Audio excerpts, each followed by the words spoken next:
మకర రాశి వారికి ఈ సంవత్సరము చాలా విశేషమైన దైవబలం పెరుగుతోంది. కారణం ఏంటంటే పంచమంలో ఉన్నటువంటి గురువు చాలా అనుకూల ఫలితాలను ఇస్తారు. అర్ధలాభం తథైశ్వర్యం స్వకర్మరతిహర్హితం సదా స్వజన సౌఖ్యంచ పంచమస్తే భవేద్గురౌ. ఆర్థిక లాభాలు అధికంగా ఉంటాయి. అలాగే ఐశ్వర్యం వృద్ధి చెందుతుంది. కర్మసిద్ధి, కుటుంబ సౌఖ్యము మొదలైన శుభ ఫలితాలను ఇస్తున్నారు. పంచమం అంటే సహజంగా మనకి సంతాన స్థానం, ఆలోచనా స్థానం కాబట్టి మరో శాస్త్రంలో అంటే మరో గ్రంథంలో ఏం చెప్తున్నారు? పుత్రోత్పత్తి ముపైతి సజ్జన యుతిం రాజానుకూల్యం సుతే. పంచమం అనగానే సంతాన స్థానం. ఈ సంతాన స్థానంలో గురువు ఉన్నప్పుడు సంతాన ప్రయత్నాలు కలుగుతాయి. అలాగే పుత్రవృద్ధి ఉంటుంది. సుజన మిత్రత్వము, మంచి మిత్రత్వము కలుగుతుంది. పై అధికారులతో మేలైన ఫలితాలు అందించే విధంగా గురువు సహకరిస్తారు.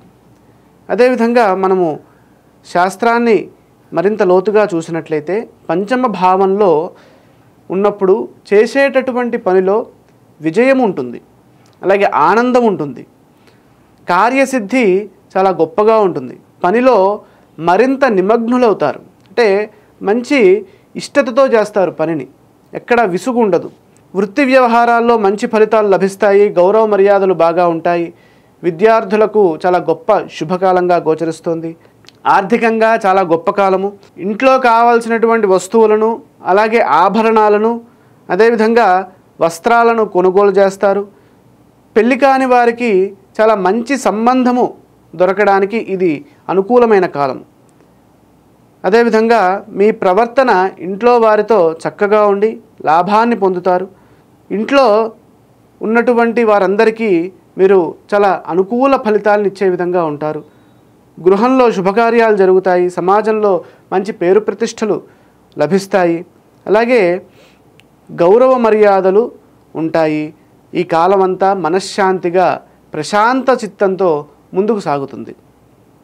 ఎప్పుడైతే గురుబలం ఉంటుందో దానికి ఒకటే సంకేతం ఏమిటంటే మనకి మంచి ఫలితాలు జరుగుతున్నాయా, ఆ సంవత్సరం అంతా దైవబలం రక్షిస్తోంది అని అర్థం.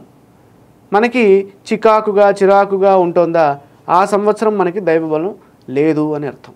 ఈ మకర రాశి వారికి ఈ సంవత్సరం పంచమంలో ఉన్నటువంటి గురువు విశేష కార్యసిద్ధిని, విశేష ఆనందాన్ని, అలాగే మంచి సంతాన సౌఖ్యాన్ని ఇస్తున్నారు. కాబట్టి వీరికి అదృష్టకాలంగా చెప్పచ్చు. ఈ సంవత్సరము మకర రాశి వారు లక్ష్మీ ఆరాధనతో పాటు ఇష్టదైవ ఆరాధన చేసినట్లయితే అనుకూల ఫలితాలు సిద్ధిస్తాయి.